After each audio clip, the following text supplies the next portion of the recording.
Maganda, oh.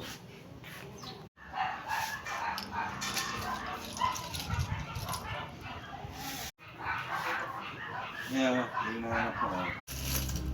Hello guys, ito na yung aming flower tutorial na nilagyan namin ng mga seashells para mas magandang arrangement. Ito na siya, finished product, flower tutorial.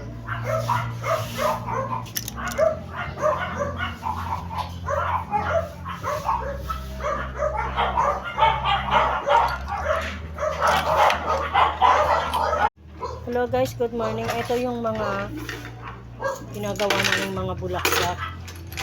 Gawa sa ribbon.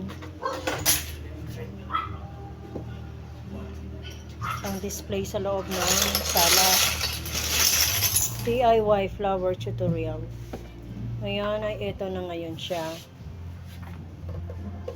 Ilalagay namin sa isang vase na mas maganda yung kinalalagyan niya para hindi siya matumba.